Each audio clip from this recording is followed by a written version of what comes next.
Praise the Lord. హల్లెలూయా. సరే, దేవుని యొక్క వాక్యంలోకి వెళ్దాం ప్రియులరా. దేవునికి గత వారము ఏ వాక్యం చెప్పానో ఎవరైనా నాకు హింట్ ఇవ్వగలరా? 34వ కీర్తనలో ఆ కీర్తన అంత కొద్దిగా అక్కడ అక్కడ అక్కడ వివరించాను. Praise the lord. ప్రియులరా, దేవుని యొక్క ఉద్దేశంలో మనము ఉన్నప్పుడు తప్పనిసరిగా దేవుడు మనల్ని ఆయన తన రెక్కల చాటున మనల్ని భద్రపరిచి కాచి కాపాడుతాడు.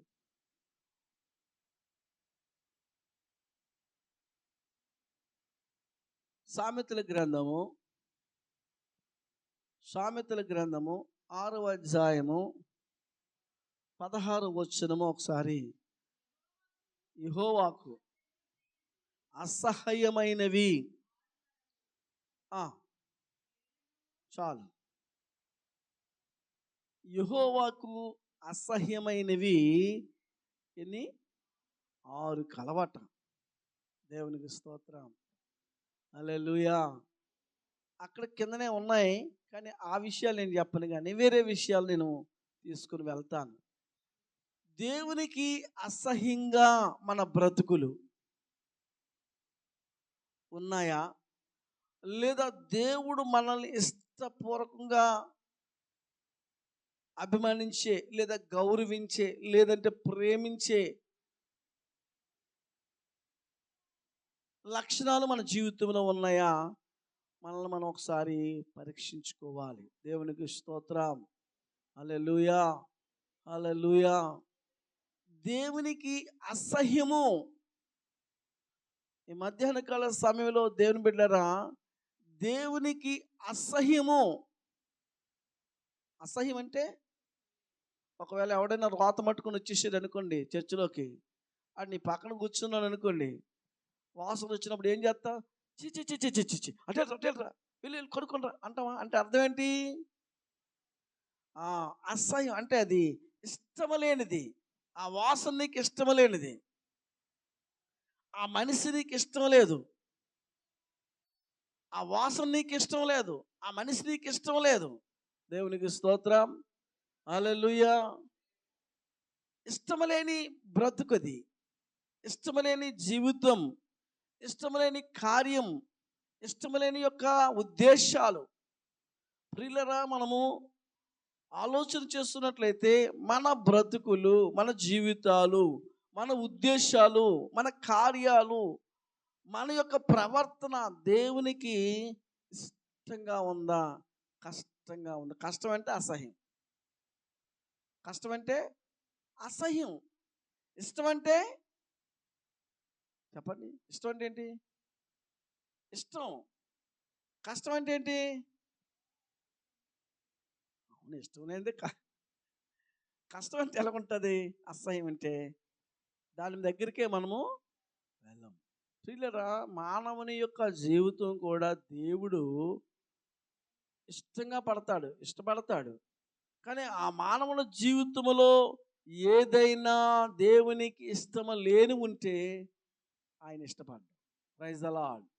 హల్లెలూయా, హల్లెలూయా, హల్లెలూయా, హల్లెలూయా, హల్లెలూయా. ఒకసారి అదే సామెతల గ్రంథము 28వ అధ్యాయము 9వ వచనం చదువుతావా? ఎలాంటి వాళ్ళు ఇష్టపడ్డో చూద్దాం ఒకసారి. దేవుడు 28వ అధ్యాయం 9వ వచనమేనా? చదువు. అది 28:9. ధర్మశాస్త్రమును వినబడకుండా చెవిని తొలగించుకొని వాని ప్రార్థన చేయము. నువ్వు ప్రార్థన చేస్తున్నావు బాగానే, నువ్వు ఉపవాసం ఉంటున్నావు బాగానే, నువ్వు దేవుని సన్నిధికి వెళ్తున్నావు బాగానే, నువ్వు దేవుని సన్నిధిలో మోకాలేస్తావు బాగానే, దేవుని సన్నిధిలో 2 చేతులు పైకెత్తుతున్నావు బాగానే, దేవుని సన్నిధిలో విజ్ఞాపన చేస్తున్నావు బాగానే, కానీ నీ ప్రార్థన దేవునికి ఇష్టమా కాదా ఒకసారి గమనించాలి. అక్కడ మాట తెలియపరిచాడు. ఎలాంటి ప్రార్థన దేవునికి ఇష్టం ఉండదటంటే, ధర్మశాస్త్రం వినబడకుండా చెవిని తొలగించుకునేవాడు ప్రార్థన. చూసారా, 2 ఉన్నాయి. వాడు ప్రార్థన చేసిన వ్యక్తే, కానీ వాడిలో ఇంకొక లక్షణం ఏంటంటే వాక్యం వినడు. చూసారా, వాక్యం విని వాటి ప్రకారంగా ప్రకటన గ్రంథం 1వ అధ్యాయము మనం 4వ వచనం 3వ వచనం చదువుతారు ఒకసారి. ప్రకటన గ్రంథం 1వ అధ్యాయం 3వ వచనం. ఈ ప్రవచన వాక్యములు సమయము సమీపించుచున్నది గనుక ఈ ప్రవచన వాక్యములు చదువువాడును వాటిని విని ఇందులో రాయబడిన సంగతులను గైకొన్నవాడును ధన్యులు. చూసారా, వస్తున్నావు మందిరానికి వెళ్తున్నావు క్రమంగా. నీలాగా ముందెళ్ళిన వాళ్ళు ఎవరు లేరు. క్రమంగా వస్తున్నావు, చక్కగా కూర్చుంటున్నావు, చక్కగా వింటున్నావు, చక్కగా ప్రార్థన చేస్తున్నావు. కానీ నీ ప్రార్థన దేవుడు వినటం లేదు. కారణం, రావడం అయితే కరెక్టే, కూర్చోవడం అయితే కరెక్టే, వాక్యం చెప్పేటప్పుడు వింటున్నట్టుగా నటిస్తున్నది కరెక్టే, కానీ ఆ వాక్యం మాత్రం నీ హృదయంలో ఉండి ఆ వాక్య ప్రకారంగా నువ్వు నడవటం లేదు. అప్పుడు నువ్వు ఎంత ప్రార్థన చేసినా దేవుడు అంటున్నాడు, రేయ్ ఎందుకురా ప్రార్థన చేస్తున్నావు? నీ ప్రార్థన నాకు ఇష్టం లేదు. ఎందుకు ఇష్టం లేదంటే నీవు నా వాక్యాన్ని గైకొనటం లేదు. రావడం కరెక్ట్గా వచ్చావు, 10:30 అంటే 10:30కి వచ్చేసావు, బాగానే ఉంది. కూర్చున్నావు, లేదా పడుకున్నావు, లేదా మోకాలు వేస్తున్నావు, లేదా విజ్ఞాపన చేస్తున్నావు, అన్నీ బాగానే ఉన్నాయి. కానీ నా వాక్యం మాత్రం నీవు ప్రకారంగా నడవటం లేదు. అందుకే నీ ప్రార్థన అంటే నాకు అసహ్యము. దేవునికి స్తోత్రం, హల్లెలూయా. చాలామందికి చెప్తుంటాను, అనేకసార్లు అంటుంటాను, వినే వాక్యాన్ని ఎక్కడ ఉంచుకోవాలట? హృదయం అనే పలక మీద రాసుకోవాలి. దేవుని వాక్యం వింటున్నావంటే ఈ వారం ఏ వాక్యం చెప్పానో అది నీ హృదయంలో ఉండిపోవాలి, అది నీ హృదయంలో జ్ఞాపకం ఉంచుకోవాలి, దాన్ని రిమెంబర్ చేసుకోవాలి. ఈ వారం అంతా ఒకళ్ళు ప్రార్థన రాలేని సమయంలో ప్రభువా ఆ రోజు అయ్యగారు చెప్పిన వాక్యం ఇదే కదా, దీన్ని ఇలాగ అన్నారు కదా, దీన్ని అలాగ అన్నారు కదా అని రిమెంబర్ చేసుకుంటే ఆ వాక్యం ఏమవుతుందంటే నీ హృదయంలో ఉండిపోతుంది. దేవునికి స్తోత్రం, హల్లెలూయా, హల్లెలూయా, హల్లెలూయా. ఎప్పుడో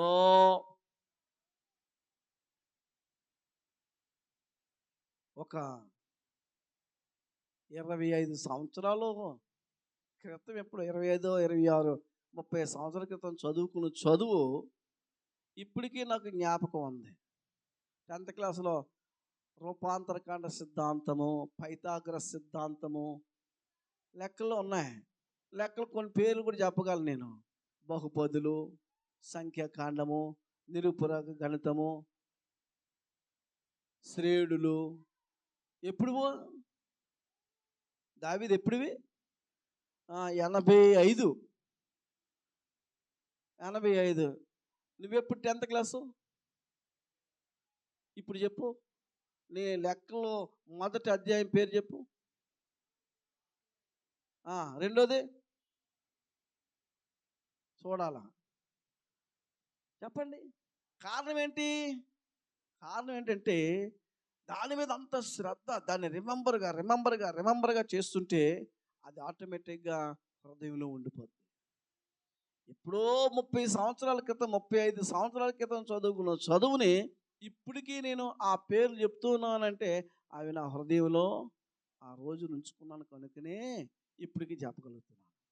దేవునికి స్తోత్రం. ప్రియులారా, దేవుని యొక్క వాక్యం కూడా అంతే. ఈరోజు ఆదివారం కదా, మంచి స్పీడ్గా వచ్చాం, అడావిడిగా వచ్చాం, కూర్చున్నాం, ప్రార్థన చేస్తాం, అయ్యగారు లేచారు, పాటలు పాడించారు, పాటలు అయిపోయినాయి, లేచారు, అయ్యగారు లేచారు, వాక్యం చెప్పారు. ఆ వాక్యం ఏంటి అంటే వచ్చే వారానికే జ్ఞాపకం. ఉదయాన్నే అడిగాను, ఇప్పుడు నేను నిలబడే ముందే, ఏ వాక్యం చెప్పానమ్మా? అదే ఏ వాక్యం? 34వ కీర్తన చెప్పాను. వచ్చేవారికి అక్కడ పై వచ్చారు అడుగుతాను, ఎంతమంది చెప్తారు ఈ వాక్యాన్ని? దేవుని బిడ్డలారా గమనించండి, దేవునికి అసహ్యంగా నీ జీవితం రాశాడు. నీ ప్రార్థన నాకు అసహ్యం. ప్రార్థన అయితే చేస్తున్నావు, నీ ప్రార్థన నాకు అసహ్యంగా ఉంది. ఎందుకు అసహ్యం చెప్పండి, అక్కడ మాట రాశారు కదా. ధర్మశాస్త్రం అంటే దేవుని వాక్యాన్ని నువ్వు నెరవేర్చటం లేదు, పెడచేం పెట్టేస్తున్నావు.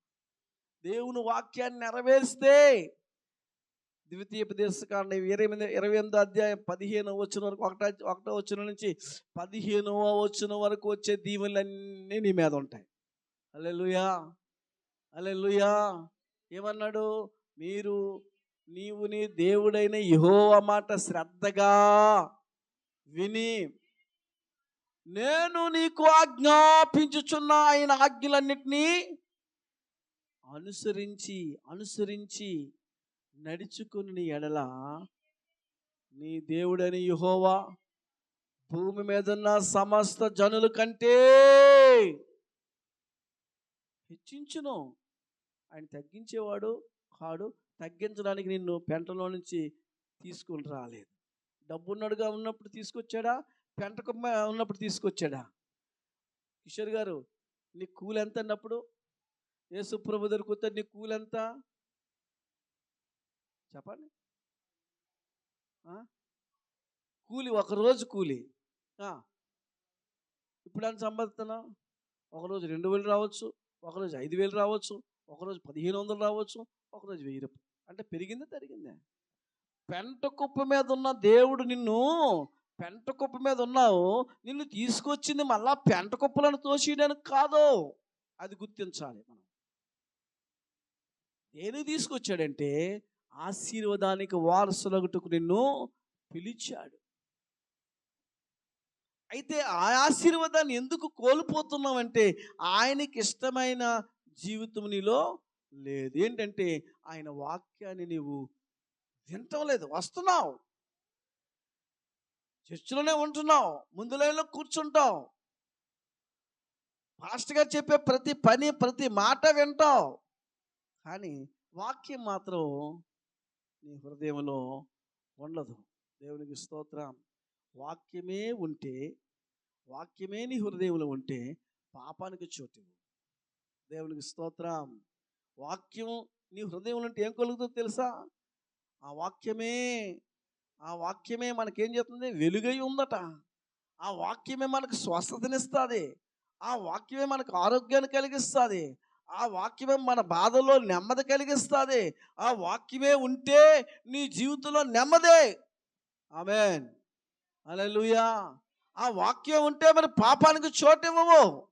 ఎందుకు పాపం దగ్గరికి వెళ్తున్నావు? ఎందుకు పాపాన్ని చోటిస్తున్నావు అంటే ఆ వాక్యం నీ హృదయంలో లేదు. ఒకసారి నేను ప్రభువుని చెప్పాను. ఒకసారి రక్షించబడిన కొత్త దినాల్లో నాకు చిన్న సెంటు బిజినెస్ ఉండేది. బ్యాగ్ కొట్టుకుని వైజాగ్ వెళ్ళాను. సెల్ ఆపియమ్మ. బ్యాగ్ కొట్టుకుని వైజాగ్ వెళ్ళాను.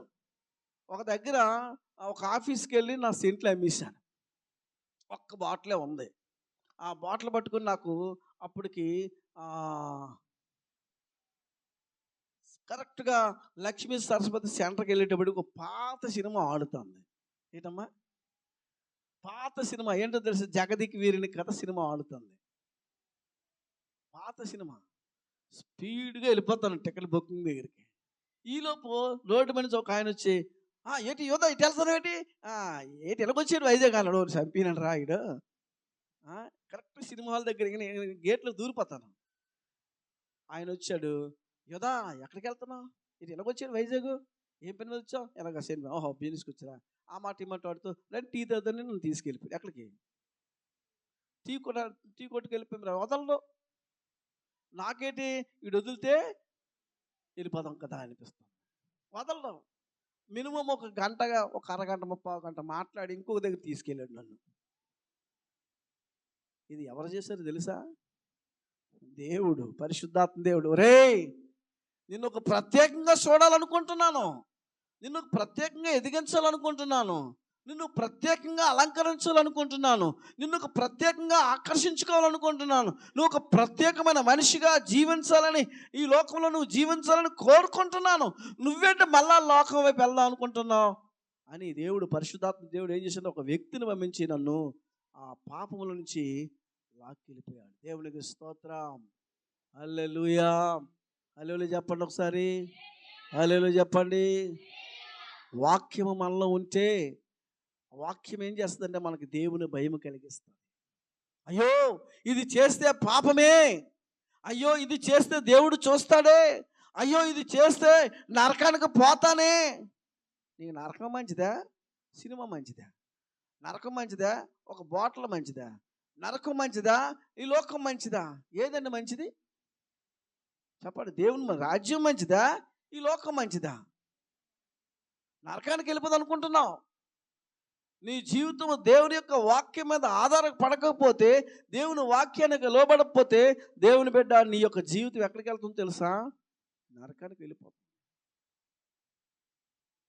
దేవుడు నిన్ను పిలిచింది నరకానికి తీసుకుని వెళ్ళడానిక? ఎక్కడికి తీసుకెళ్ళాలనుకుంటున్నాడు దేవుడు? దేవుడు ఉన్నతమైన స్థానం ఈ లోకంలో నువ్వు జీవించినంతకాలము కూడా నిన్ను ఒక ఉన్నతంగా చూడాలనుకుంటే నువ్వు ఎక్కడికి వెళ్దానుకుంటున్నావు? పాతాళానికి వెళ్దానుకుంటున్నావు. దేవునికి స్తోత్రం. అందుకే నువ్వు ప్రార్థన చేసినా, నువ్వు ఉపవాసం చేసినా, కన్నీళ్ళు కార్చినా, మోకాలేసినా, అంగలార్చినా, నీ ప్రార్థన నేను ఎందుకు వినటం లేదంటే నీలో అసహ్యమైన కార్యాలు నాకు కనబడుతున్నాయి. దేవునికి స్తోత్రం. హల్లెలూయా. అసహ్యమైన కార్యము ఏంటిది?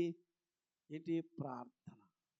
ఎందుకు నీ ప్రార్థన ఆలకించడం లేదంటే దేవుని బిడ్డలారా, ఆయన వాక్యం నువ్వు వినడానికి ఇష్టపడతావు. విన్నట్టుగా నటిస్తావు. ఇక వాక్యం అంతా నా దగ్గరే ఉందన్నట్టుగా నటిస్తావు. నీ నటన ఆయనకి తెలుసు, నీ వేషధారణ ఆయనకి తెలుసు, నీ ప్రవర్తన ఆయనకి తెలుసు, నీ పరిస్థితి ఆయనకి తెలుసు, నీ యొక్క నక్క ఆలోచనలన్నీ కూడా ఆయనకి తెలుసు. అందుకే నువ్వు ప్రార్థన చేసినా ఆయన వింటం లేదు. నక్క ఆలోచన అంటే తెలుసా? ఏనా ఎవరికైనా నక్క ఆలోచన అంటే తెలుసా? తెలీదా? చూడండి, మీకు చిన్న కథ చెప్తాను. ఒక తాబేలుని రెండు కాకులు, ఏంటివి, రెండు కొంగలు, ఆ తాబేలు ఆ చెరువు ఎండిపోతుందట. ఈ కొంగలకి తాబేలుకి స్నేహం ఉందంట. నీరు ఎక్కడుందో కొంగలకు తెలుస్తాయి. తాబేలు ఎక్కడ పరిగెట్టగలదు? అన్నదంట, చెరువు ఎండిపోతున్నాయి, ఎక్కడైనా నీరుండి చోటుకి నన్ను తీసుకుని వెళ్ళిపోండి అన్నాయట. అంటే కొంగలు పాపం స్నేహం కదా, ఎలా తీసుకెళ్ళాలి? తాబేలుని ఎలా పట్టుకోవాలి? అప్పుడు తాబేలుకితో ఈ కొంగలు అన్నాయట, ఇదిగో నేను ఒక కర్రను తీసుకొస్తాను, ఈ ముక్కుతో ఈ కొంగ పట్టుకుంటుంది, ఈ కర్ర ఈ చివరిని ఈ ముక్కుతో ఈ కొంగ పట్టుకుంటుంది, నీ నోటితో ఈ కర్ర నువ్వు పట్టుకోవాలన్నట. పాప అలాగే పట్టుకుని ఎగిరి వెళ్ళిపోతాను. అలా మరి తాబేలు అంటే బరువుగా ఉంటుంది కదా, మరి ఎగరాలి అవి. అలా తీసుకెళ్తున్నాయి, ఇలా దగ్గరలో తీసుకెళ్తున్నాయి. ఈలోపు ఒక నక్క చూసిందంట. ఏమన్నది నక్క? ఆహాహా, తెల్లటి మల్లె పువ్వులాగా ఇటొక పువ్వు అటొక పువ్వు ఉన్నాయి, మంచి రొట్టెలాగా మధ్యన ఏంటి ఏలబడుతుందంటే ఈ తాబేలు ఊరుకోవాలి కదా. ఎప్పుడైతే పొగిడిందో నేనే అన్నదటందే. దేవుని స్తోత్రం. ఏమన్నది? నేనే అన్నదట. నేను అనగానే ఏం జరిగింది? తాబేలు పట్టుకుంది. పడిపోయిన వెంటనే నక్కేం చేసింది? తాబేలు పట్టుకుంది. తాబేలు పట్టుకుని కొరకదాం అనుకుంటుంది, ప్రయత్నం చేసింది కానీ కొరకలేకపోతే తాబేలు ఒక ఆలోచన వచ్చిందిట. దానికంటే తెలివైంది. అన్నదంట, నక్కమావ నక్కమావ నువ్వు నక్కబావ బావో మావ, ఎప్పుడో చిన్నప్పుడు వింది. నక్కబావ నక్కబావ, నువ్వు ఇలా కురిగితే నేను నీకు విరగబడను కానీ నన్ను తీసుకెళ్ళి ఆ నీటి ఒడ్డుగా పెడితే మెత్తగా అయిపోతాను అన్నదట. ఏం చేసింది? నోటితో తీసుకెళ్ళి ఆ చెరువు పక్కన ఒడ్డున పెట్టగానే అదేం చేసింది? గుమ్ముని ఆ నీటిలోకి వెళ్ళిపోయి మళ్ళా తిరిగి నక్క జిత్తులన్నీ నా దగ్గర ఉన్నాయి అని ఒక పాట పాడుకుంటూ వెళ్ళిపోయింది. పాపం నక్క ఏం చేసింది? విసారంతో వచ్చేసింది. మనం అనుకుంటున్నాం, నేను దేవుడిని వెప్పిస్తున్నాను, దేవుణ్ణి ఆరాధిస్తున్నాను, దేవుని దగ్గరికి వెళ్ళిపోతున్నాను, దేవుని దగ్గర బాగానే ఉన్నాను, బాగానే దేవుణ్ణి కవ్విస్తున్నాను, మెప్పిస్తున్నాను, ఎగిరిస్తున్నాను, గెంతిస్తున్నాను అనుకుంటున్నావు. కానీ నీ ఎగురులు, నీ గెంతులు, నీ మెప్పులు ఆయన దగ్గర పనికిరావు. ఆయనకి నీ ఆలోచన అంతా తెలుసు. దేవునికి స్తోత్రం. నీ కుతంత్ర బుద్ధులన్నీ తెలుసు ఆయనకి. నీ దొంగ బుద్ధులన్నీ ఆయనకి తెలుసు. అందుకే నీ ప్రార్థన ఆలకించడానికి ఆయన ఇష్టపడటం లేదు. దేవునికి స్తోత్రం. గమనించండి దేవుని బిడ్డలారా, దేవునికి ఇష్టమలేనిది ఆయన వాక్యము నీ హృదయంలో లేకపోతే, ఆయన వాక్య ప్రకారంగా నువ్వు జీవించకపోతే, నువ్వు ఎంత ప్రార్థన చేసినా, ఎన్ని సంవత్సరాలు నీ విశ్వాస జీవితంలో నువ్వు గడిపినా, నీ విశ్వాసం అంతా వ్యర్థమే. గమనించు. దేవునికి ఇష్టకరంగా జీవించడానికి ప్రయత్నం చేయి. దేవునికి స్తోత్రం. ఈ లోకంలో మనం జీవిస్తున్నాం కనుక మన ప్రార్థనలు, మన విజ్ఞాపనలు, ఇంకొక లేఖనాన్ని చూపిస్తాను, ముందుకు వెళ్దాం. నేను ముగించడానికి ప్రయత్నం చేస్తాను. ఒకసారి చూద్దామా?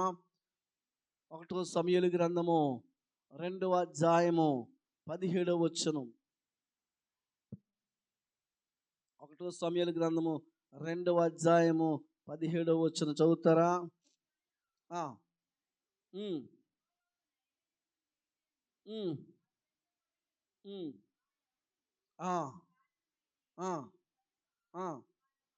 వారి పాపము. దేవునికి స్తోత్రం. ప్రియులరా, గమనిస్తారా? హల్లెలూయా, హల్లెలూయా, హల్లెలూయా. ఇక్కడ ఒక లేఖనం మనకు కనబడుతుంది. ప్రియులరా, మరొకసారి చదువు. అందువలన జనులు యెహోవాకు నైవేద్యము చేయుట యందు అసహ్యపడుటకు ఆ యవ్వనులు. ఏ యవ్వనులు? ఏ యవ్వనులు? ఆ యవ్వనులు కారణమైరి. ప్రజలు దేవుని దగ్గరికి రావాలని ఇష్టపడుతున్నారు. ప్రజలు దేవుని దగ్గరికి వచ్చి దేవుని మేలు పొందాలని ఇష్టపడుతున్నారు. ప్రజలు దేవునికి అర్పణలు అర్పించాలని ఇష్టపడుతున్నారు. ప్రజలు దేవుని సన్నిధికి వెళ్ళాలని ఇష్టపడుతున్నారు. కానీ వారు చెప్పే షాకులు ఏంటో తెలుసా? ఏమండి, ఆ కింద కూడా దేవుడిని నమ్ముకోండి కదా, ఎప్పుడు మందు కొట్టుకోడే కనబడతాడండి. అందుకే నేను కూడా రావాలనిపించడం లేదండి. ఎవరి వల్ల వాడు రాకపోవడం గల కారణం ఎవరు చెప్పండి? ఇప్పుడు ఆ అన్యుడు రాకపోవడానికి గల కారణం ఎవరు తెలుసా? ఎవరు? ఎవరండి? మనమే. నాకు రావాలని ఉందండి దేవుని దగ్గరికి, వాక్యం వినాలని ఉందండి. ఆ దేవుడు అంటే చాలా మంచోడండి. ఆ దేవుడు గొప్ప కార్యాలు చేశాడండి. ఆ దేవుని గురించి నేను ఒకసారి ప్రార్థన చేస్తే, మా పాప విషయంలో ప్రార్థన చేస్తే మా పాపకు మేలు జరిగిందండి. కానీ ఈవిడ వల్ల నేను రాలేకపోతాను. ఎవరి వల్ల? ఆ పక్కనే ఒక ఆవిడ ఉందట. ఆవిడ వల్ల ఈవిడ రాలేకపోతుంది. దేవునికి స్తోత్రం. హల్లెలూయా. ఒక ఆత్మ దేవునికి నైవేద్యం లాంటిది, తెలుసా మీకు? ఒక ఆత్మ దేవుని సన్నిధికి వస్తే అది నైవేద్యంతో సమానము. ఈ లోకంలో నువ్వు కోట్లు పట్టుకెళ్ళినా దేవుడు ఇష్టపడ్డ, కానీ ఒక ఆత్మను తీసుకొచ్చి దేవుని మందిరంలో కూర్చోబెడితే, దేవుని గురించి తెలియపరిస్తే, రక్షణ పొందించినట్లయితే, విశ్వాసం నడిపించినట్లయితే, వాడి చేత మారు మనసు పొందించినట్లయితే, ఆ ఒక్క వ్యక్తి ప్రభువుని అంగీకరించినట్లయితే పరలోకమందు గొప్ప పండగ. ఎవరిని బట్టి వస్తుంది? రక్షించబడిన వ్యక్తిని బట్టి పండుగే. రక్షణలో తీసుకొచ్చిన వ్యక్తిని బట్టి కూడా ప్రభువు సంతోషిస్తాడు. Praise the Lord. Hallelujah, hallelujah. ఈ లోకంలో ఎన్ని నైవేద్యాలు పెట్టినా, ఎన్ని అర్పణలు పెట్టినా ఆయన సంతోషించడు.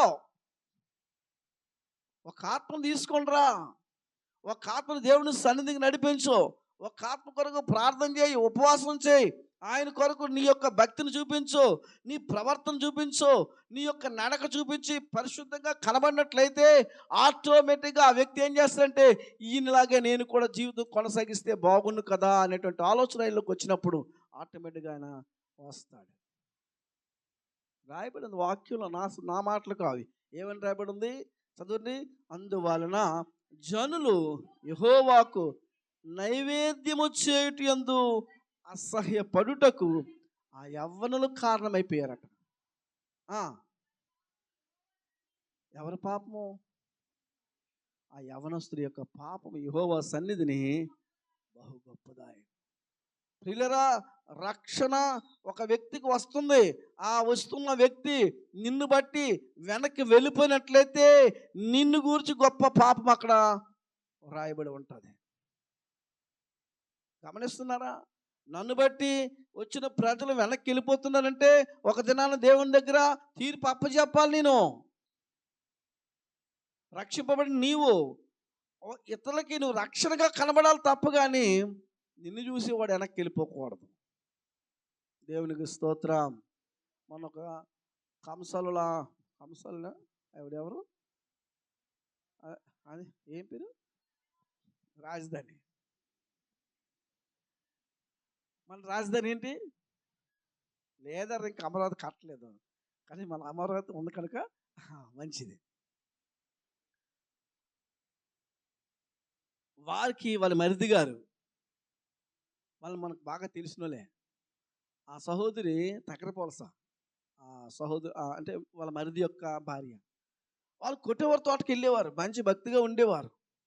ఈరోజు ఆ పిల్లలతో మాలలు వేయించారు. వాళ్ళు పూజలు చేస్తున్నారు, దేవుని దగ్గరికి వెళ్ళే. ఏమిరా అంటే ఎందువల్లండి ఏం చెప్పింది తెలుసా? నాకు తెలియపరిచింది అమరావతి. శ్రమలట ఎక్కువైపోతున్నాయట బాబు. ఏంటి ఇక్కడ శ్రమలు లేని వాళ్ళు ఎవరైనా ఉన్నారా అమ్మా? చెప్పండి. శ్రమలు లేని వాళ్ళు ఎవరు ఉన్నారా? చెప్పండి రా. నాకుంది శ్రమ, నీకుంది శ్రమ, నీకుంది శ్రమ. ఇక్కడ ఉన్న వాళ్ళు చాలామంది శ్రమలు పడుతున్నారు. ఎవరు అంత సంతోషంగా గెంతులేసి లేదు, ఉన్నాయి. కానీ ఆ శ్రమల్లోనే పరిశుద్ధాత్మ దేవుడు ఏం చేస్తున్నాడు? మనకి ఆదరిస్తున్నాడు. దేవునికి స్తోత్రం. ఆ ఆదరణ ఎలాగిస్తున్నాడంటే ఈ వాక్యం అనుదినము ఆలకిస్తున్నారు మీరు. ఈ వాక్యం చేత నింపబడుతున్నారు, మందిరంలో నింపబడుతున్నారు. మందిరంలోకి వెళ్ళి మోకాలు వేసి ప్రార్థన చేస్తున్నారు. మందిరంలో దేవుని యొక్క సన్నిధిని అనుభవిస్తున్నారు. కనుక ఎన్ని శోధనలు వచ్చినా మీకేమవుతుంది? చలనం కలగలే. మళ్ళీ వెనక్కి ఎవరు వెనక్కి వెళ్ళమన్నాడు? చచ్చిపోతే ఎక్కడ చనిపోతాను, బ్రతికనా దేవుని స్వార్థ ప్రకటిస్తాను, దేవుని కొరకు మహింపరుస్తాను. చనిపోతే ఇక్కడ చనిపోతాను అన్నట్టుగా భీష్మించుకున్నాం. కానీ ఎవరైనా వెళ్ళిపోతున్నారా?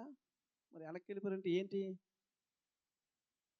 ప్రియులారా గమనించండి, వాక్యము వాళ్ళ హృదయంలో సరిగా నాటబడలేదు. మొక్కైతే వేసారు కానీ, విత్తనమైతే వేసారు, మొక్క వచ్చింది, మొక్క అయితే వేసారు కానీ ఆ మొక్కకి సరైన ఎరువు లేకపోయినందువలన అప్పుడప్పుడు నీళ్ళైతే పోతున్నారు కానీ ఎరువు లేకపోతే ఆ మొక్క ఏమవుతుంది? నీరసించిపోయి చనిపోతుంది. మొక్కకు అప్పుడప్పుడు ఏం చేయాలి? పెంటలో గెత్తం తీసుకొచ్చి చెయ్యాలి. అప్పుడప్పుడు ఏదో వేస్తూ ఉండాలి. అప్పుడే ఆ మొక్క ఏమవుతుందంటే పెరుగుతూ చక్కని ఫలాలు వచ్చే టైంలో ఫలాలు ఇస్తుంది. మొక్కేయడం ఈజీయే, ఎక్కడో మొక్క దొరికింది తెచ్చి వేసిన ఈజీయే. దాన్ని పెంచి పోషించి పెద్ద చేసినంత వరకు కూడా ఒక వ్యక్తి ఏం చేయాలి తెలుసా? కేర్ తీసుకోవాలి. నేను అనుకుంటాను వాక్యము వాళ్ళ హృదయంలో సరిగా వెళ్ళలేదు, భక్తి సరిగా వాళ్ళ హృదయంలోకి వెళ్ళలేదు, దేవుని గురించి అవగాహన సరిగా వాళ్ళ హృదయంలోకి వెళ్ళలేదు. కనుకనే ఏమవుతుంది? ఆ మొక్క ముళ్ళ తప్పులో వేసినటువంటి మొక్క ఎదుగుతుంది. ఆ ముళ్ళ కంపలు అడ్డేసినందువల్ల మరి దానికి ఎదుగు బొదుగు ఉండకుండా ఏమవుతుందో తెలుసా? చనిపోతుంది. దేవునికి స్తోత్రం. హల్లెలూయా, హల్లెలూయా. మనం అందుకే ఇంటింట ప్రార్థనలు అంటున్నాం. ఏ వారమో ప్రార్థన ఆగటం లేదు. నెలలో ఎన్ని ప్రార్థనలు జరుగుతున్నాయంటే ఊహించలేని ప్రార్థనలు జరుగుతున్నాయి. ఒక్కొక్కసారి 2 ప్రార్థనలు జరుగుతున్నాయి. ఒక్కొక్కసారి ఒక వారంలో ఒక్కొక్కసారి 2 ప్రార్థనలు జరుగుతున్నాయి.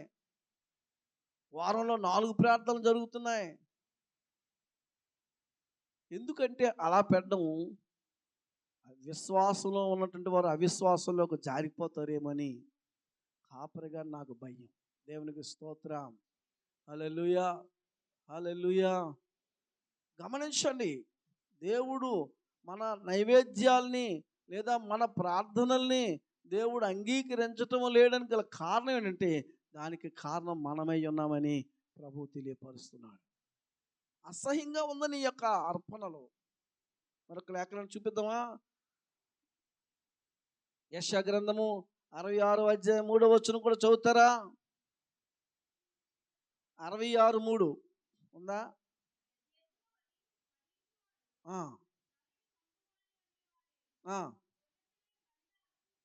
ఆ, ఆ, ఆ, ఆ, ఆ, ఆ, ఆ. ఉమ్, ఉమ్, ఉమ్, ఉమ్. వారి అసహ్యమైన పనులు తమకి ఇష్టముగా ఉన్నవి. నేను పిలిచినప్పుడు ఉత్తరమిచ్చేవాడు ఒకడును. ఆ, ఆ, దేవునికి స్తోత్రం. ఎద్దును వధించువాడు నరులను చంపు వంటి వాడే.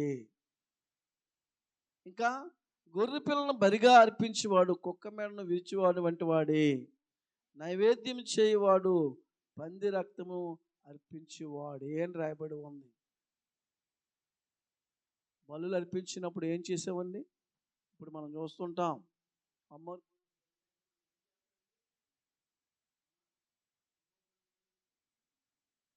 దేవునికి స్తోత్రం. నా ఉద్దేశంలో అవి కావు, కానీ అలాంటి బలులు దేవుడికి ఇష్టమా? చూస్తారా? 51వ కీర్తన అనుకుంటాను. విరిగి నలిగిన హృదయమే, నువ్వు ఎద్దును వర్ణించిన, మేకపోతులు పట్టుకెళ్ళిచ్చిన, కోళ్ళు పట్టుకెళ్ళిచ్చిన, గొర్రెపోతులు పట్టుకెళ్ళిచ్చిన, అవన్నీ నాకు ఇష్టము లేవు. ఇక్కడ అంటాడు, చదువుతారా లేఖనాన్ని? 51వ యెషయా గ్రంథము 10వ 14వ వచనం 15వ వచనం అనుకుంటా. తెలియదు ఇంకా. 51వ యెషయా గ్రంథము 16వ వచనం. అండర్లైన్ చేసుకోండి, పెన్ ఉన్న వాళ్ళు అండర్లైన్ చేసుకోండి. అండర్లైన్ చేసుకుంటున్నారా? పెన్లు ఎవరికి ఉన్నాయా లేవా? పెన్లు ఉన్న వాళ్ళు అండర్లైన్ చేసుకోండి. ప్రతి వాక్యాన్ని అండర్లైన్ చేయండి. అండర్లైన్ చేసుకుంటే అప్పుడు మీకు ఎప్పుడైనా వాక్యం వచ్చినప్పుడు మీకు అర్థమవుతుంది. చదువుతారా? నీవు బలిని కోరువాడు కావు, కోరి ఎడల నేను అర్పించేదు. ఇప్పుడు చదవండి. దహన బలి నీకు ఇష్టమైనది కాదు, విరిగిన మనసే దేవునికి ఇష్టమైన బలులు. దేవా దేవా, విరిగి నలిగిన హృదయమును నీవు అలక్ష్యము చేసేవాడు కావు. Praise the Lord. పట్టుకెళ్తున్నావు. నీ కానుకల వల్ల దేవుడు సంతోషిస్తాడు అనుకుంటున్నావా? నీ మొక్కుబడుల వల్ల దేవుడు సంతోషిస్తాడు అనుకుంటున్నావా? నీ అర్పణ వల్ల దేవుడు సంతోషిస్తాడు అనుకుంటున్నావా? అయినా నాకు ఇష్టం లేదంటున్నాడు. అయితే ఏంటి ఇష్టం? ఏంటి ఇష్టం? విరిగి నలిగిన హృదయం దేవునికి ఇష్టం. అలాగని మీ మొక్కుబడుల్ని తీసుకురావడం మానేయకండి. చూసారా? ఒక మొక్కుబడి చేసింది. ఏం చేసిందండి? మందిరంలోకి, అయ్యా ప్రభువా, ఇదిగో మందిరంలో పని జరిగినప్పుడు ఈ పరికరం గురించి ఇంకొక దగ్గర వెళ్ళవలసి వచ్చింది కనుక నీ మందిరంలోనే ఒక మందిరం ఉండాలని తన హృదయంలో తలంచింది. ఒక పరికరాన్ని తీసుకొచ్చి పెట్టింది. అలా చేయడం తప్పేం కాదు, కానీ ఎంతకంటే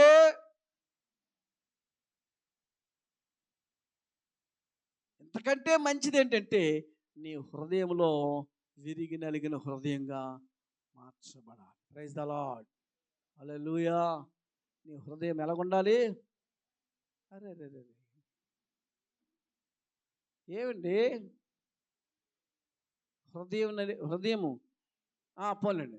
హృదయం విరిగి నలిగిన హృదయంగా నువ్వు తీర్చబడినట్లయితే అప్పుడే నీ బలి దేవునికి ఇష్టమైనది. నీ హృదయంలో విరిగి నలిగిన హృదయం లేకుండా ఏదేదో తీసుకొచ్చి ఏదేదో అర్పించిన దేవుడికి అవి ఇష్టం లేదు, అసహ్యం. ఇష్టమైన పట్టుకొనిరా. మలాకీ గ్రంథంలో రాయబడి ఉంటారు. చదువుతారు ఒకసారి. మలాకీ గ్రంథంలో 1వ అధ్యాయం 16 నుంచి 6 వచ్చిన నుంచి 14 వచ్చిన వరకు. 1వ అధ్యాయము 6 నుంచి 14. పెన్ను ఉన్న వాళ్ళు అండర్లైన్ చేసుకోండి. నా బలిపీఠం మీద అపవిత్రమైన భోజనము మీరు అర్పించుచు ఏమి చేసి నిన్ను అపవిత్రపరుస్తున్నావు అనుకుంటున్నారు మీరు. యెహోవా యెహోవా భోజనపు బలను నీచపరుచునందు చేతనే కదా గుడ్డిదాన్ని తీసుకొచ్చి బలిగా అర్పించిన యెడల అది దోషము కాదా? రోగము కలిగిన దాన్ని నేను అర్పించిన యెడల అది దోషము కాదా?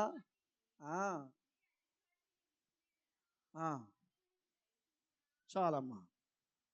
6వ వచనం నుంచి 16వ వచనమేనా? 16వ వచనం వరకు కూడా ఆ మాటలు ఉంటాయి. గుడ్డిదాన్ని తీసుకొచ్చి ఏం చేస్తామండి? బలి అర్పిస్తున్నాం. అమ్మా దేవునికి స్తోత్రం. హల్లెలూయా. ఏమంటున్నాడు చూసారా దేవుడు? ప్రియులారా ఇక్కడ అంటున్నాడు, గుడ్డిదాన్ని చదవమ్మా ఒకసారి లేఖనాన్ని. గుడ్డిదాన్ని తీసుకొని బలిగా అర్పించిన యెడల అది దోషము కాదా? అర్పించిన యెడల దోషము కాదా? అట్టి వాటిని నీ అధికారికి నీవు ఇచ్చిన యెడల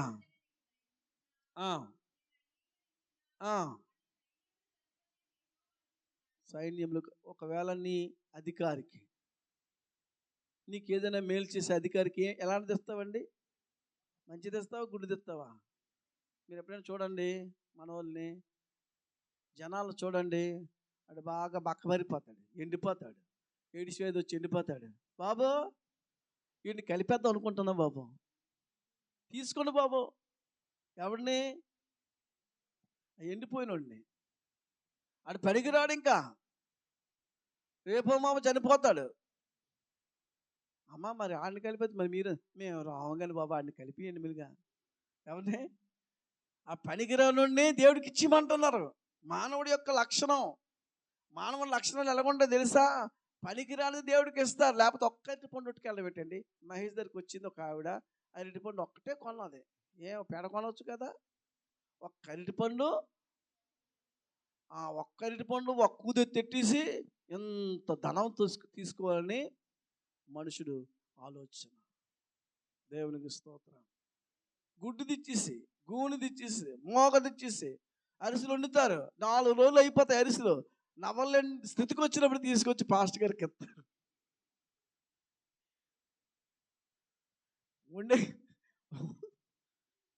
వండిన వెంటనే ఇస్తే వేడివేడిగా తింటాం కదా.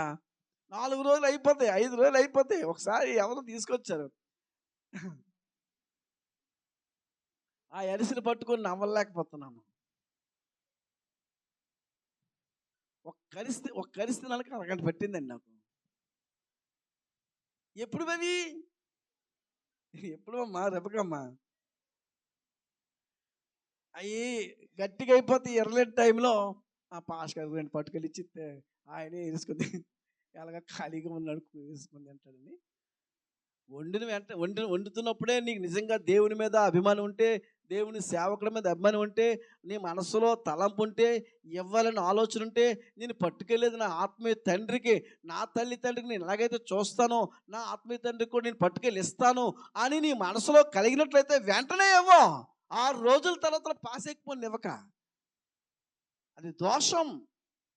నీ దేవునికి కూడా నువ్వు అలాగే చేస్తున్నావు అంటున్నాడు. నీ దేవునికి ఎలాంటిది ఇవ్వాలి?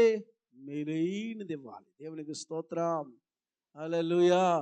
హల్లెలూయా చెప్పండి. హల్లెలూయా చెప్పండి.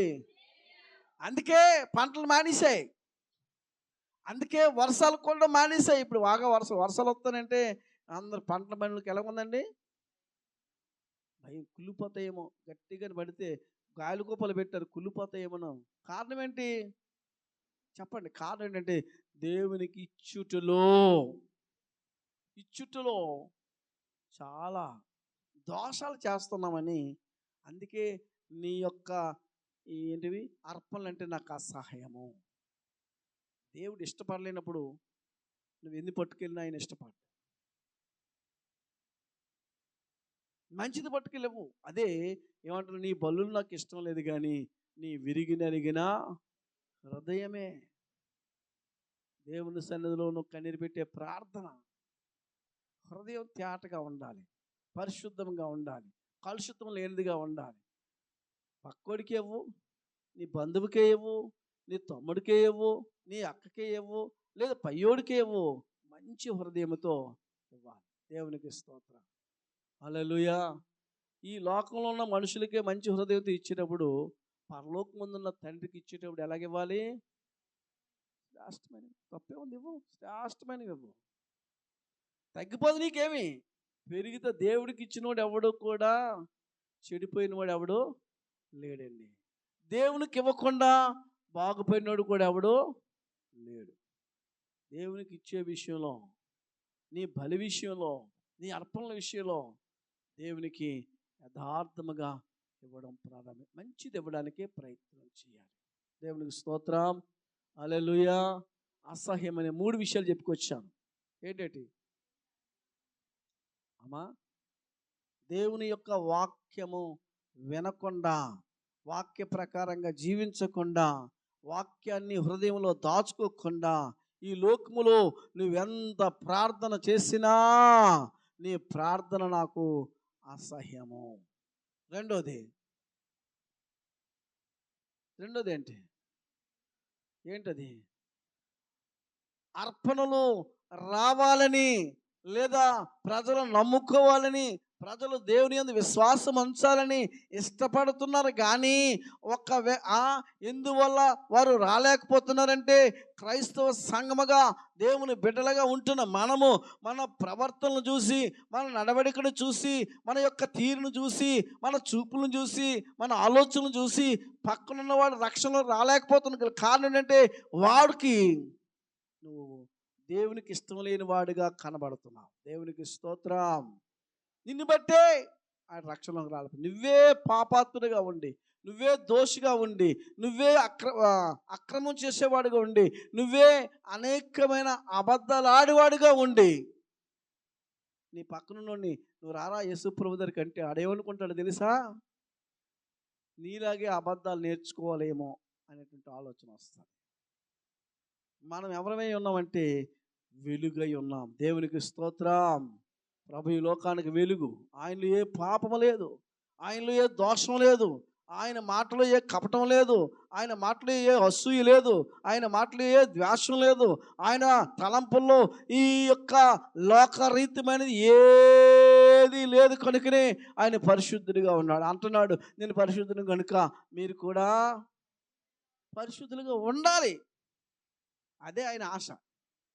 దేవునికి స్తోత్రం. నిన్ను చూసిన వారు ఎవరిని చూడాలి? యేసు ప్రభువుని చూడాలి. యేసు ప్రభు ఎలాంటి ప్రేమ ఉందో, యేసు ప్రభువుకి ఎలాంటి కనికరం ఉందో, యేసు ప్రభు ఎలాగిచ్చేవాడో. యేసు ప్రభు ఏమిచ్చాడు? ఎలాగిచ్చాడు? ఏటిచ్చాడు? యేసు ప్రభు ప్రాణం ఇచ్చేసాడండి. ప్రేమించుట అర్థం ఏంటి తెలుసా? ప్రేమించుట అనగానే ఇవ్వడం. ఇచ్చేసాడు అంతే. ఆయన ప్రేమకు అర్థం ఏంటంటే ఇవ్వడం. రేపు క్రిస్మస్ పాటలు పాడటం కాదు. పుట్టాడండో యేసు ప్రభు పుట్టాడని పాటలు పాడడం కాదు, డ్యాన్స్ వేయడం కాదు. నీ ప్రేమని ఇతరులకి తెలియపరచాలి. దేవునికి స్తోత్రం. హల్లెలూయా. హల్లెలూయా. మూడోదిగా ఏంటంటే నీ యొక్క మాదిరి, నీ మాదిరిగా ఉన్న లక్షణాలను బట్టి అనేకులు రక్షణలోనికి రావడానికి ఇష్టపడతారు. వీధిలో నువ్వే శిలకొట్టేసి రా అని తొడగొట్టి ప్రతి ఒక్కరితో యుద్ధానికి వెళ్ళావు అనుకోండి, నీ వీధిలో ఒక్కడు కూడా రక్షణలోనికి రాడు. క్రైస్తవుడు అంటే ఏంటి తెలుసా? ఓర్చుకునేవాడు. క్రైస్తవుడు అంటే ప్రేమించేవాడు. క్రైస్తవుడు అంటే లోబడేవాడు. క్రైస్తవుడు అంటే తగ్గించుకునేవాడు. ఒకవేళ వాళ్ళు తిడుతున్నారు అనుకోండి, నువ్వేం తిట్టాలి? స్తోత్రం స్తోత్రం అంటుందట ఒక ఆవిడ. కోపం వచ్చింది. ఏటే అలాగంటున్నావు? మీ అమ్మకి స్తోత్రమే, మీ నాన్నకు స్తోత్రమే, మీ తమ్ముడికి స్తోత్రం అంటుందట. ఏమనుకుంది ఈవిడ? ఏదో కొత్త తిట్టులా ఉన్న ఆవిడ ఫస్ట్ తిడుతుంది. ఈవిడేమంటుందంటే స్తోత్రం స్తోత్రం స్తోత్రం అంటుందట. ఆవిడేమనుందో ఆ పక్కన ఆవిడేమనుకుందంటే గొడవాడిన ఆవిడ ఇదేదో కొత్త తిట్టులా ఉన్న ఇంగ్లీష్లో తిట్టుతున్నట్టు ఉందని చెప్పి ఈవిడ కూడా స్తోత్రం. ఇలా పాస్ట్ గారు చూసారు, ఆహా ఏ విధంగా దేవుని మహింపరుస్తున్నారు. పాస్టర్ గారు చూసారట, ఆహా బాగా మహిమపరుస్తుంది అనుకుని చూసి చూడనట్టు వెళ్ళిపోయారు. దేవునికి స్తోత్రం, హల్లెలూయా. ఓర్చుకో, లోబడు, విధేయత చూపించు, ఓర్చుకో, దేవుని కొరకు జీవించు, అపవిత్ర కార్యాలు మర్చిపో. మరి దాని జోలికి వెళ్ళక, దానివల్ల కొంతమంది రక్షణ పోతుంది. అప్పుడు నీకు తీర్పు దినములో దేవుడు గట్టి ముద్ర వేస్తాడు. చేసుకో, చాలా జాగ్రత్త. దేవుని బిడ్డ, నీ వలన ఒక రక్షణ కోల్పోకూడదు, నీ వలన ఒకరు వెనక్కి వెళ్ళిపోకూడదు, నీ వలన అనేకులు మందిరానికి రావాలి. కిషోర్ గారు గ్రేసి మోటివేషన్ చేసి ఆ కుర్రోని, యవ్వన కాలంలో ఉన్న కుర్రోని తీసుకుని వచ్చారు. వాడిని స్థిరపడితే దేవుడు, వాడిని బలపరిస్తే ఆ పెంట కుప్ప మీద వాళ్ళని పిలిచాడు కనుక వాడు కానీ లోబడినట్లయితే వచ్చే రాబోతున్న దినాల్లో ఒక ఉన్నతంగా దేవుడు వాడిని పెడతాడు. దేవునికి స్తోత్రం. అది నా విశ్వాసం, నాకు తెలుసు. మీరు కూడా ప్రార్థన చేయండి. ఒకటో విషయం ఏంటండి, ధర్మశాస్త్రము వినకపోవడము, దాని ప్రకారం నడవకపోవడము దేవునికి అసహ్యం. రెండోది అమ్మా, నిన్ను బట్టి, నీ ప్రవర్తన బట్టి ఇతరుల రక్షణలోకి రాకపోయినట్లయితే అది నువ్వు పాపాత్ముడిగా ఒక దినాన దేవుడి దగ్గర కనబడతావు. మూడోది ఏంటండి, మంచి వాటిని సమర్పణ చేయలేకపోతున్నావు.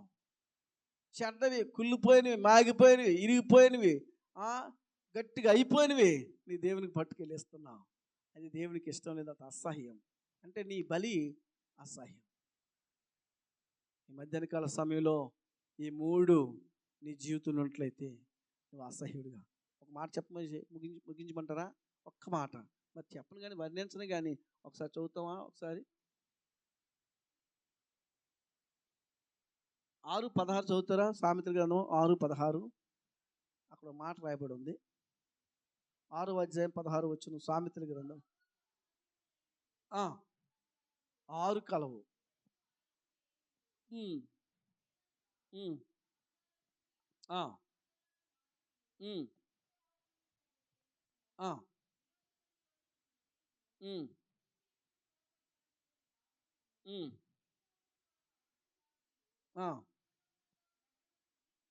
చాలు.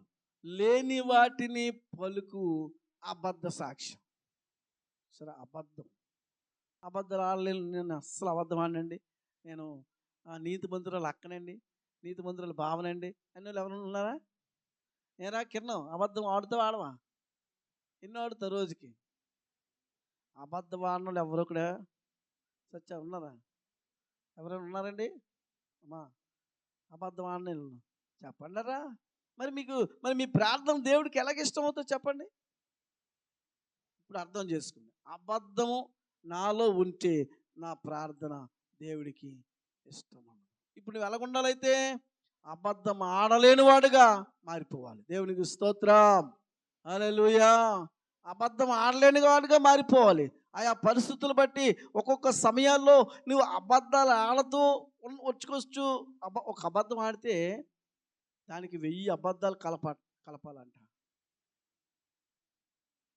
అబద్ధాలని తగ్గించుకోవడానికి ప్రయత్నం చేయాలి. దేవునికి స్తోత్రం, హల్లెలూయా చెప్పండి, హల్లెలూయా చెప్పండి.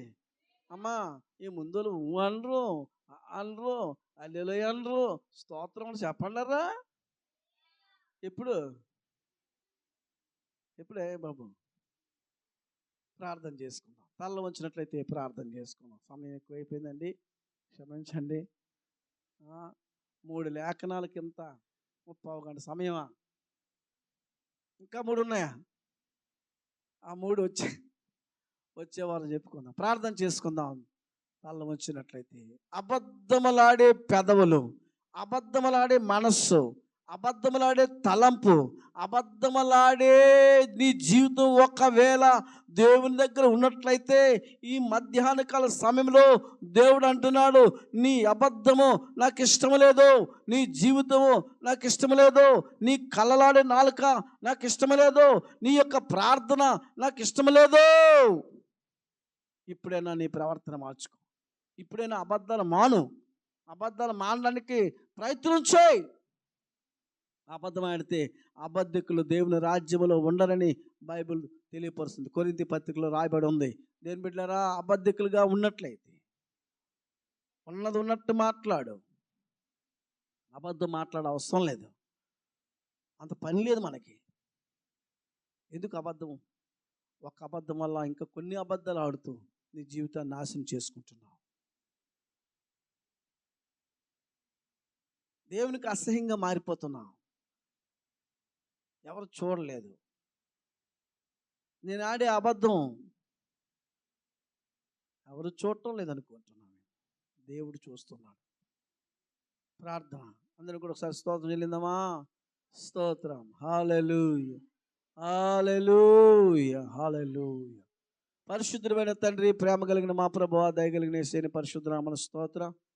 కూడి వచ్చిన సంఘాన్ని బట్టి మీకు స్తోత్రం ప్రభువా. ఇదిగో నాయన, నీకు అసహ్యమైనవి అనేటువంటి విషయాలు 3 విషయాలు తెలియపరిచాను ప్రభువా. నీకు వందనాలు. నీ వాక్యము వినడానికి వినకుండా పెడచెవిని పెట్టేవాడి ప్రార్థన నాకు అసహ్యం అన్నా.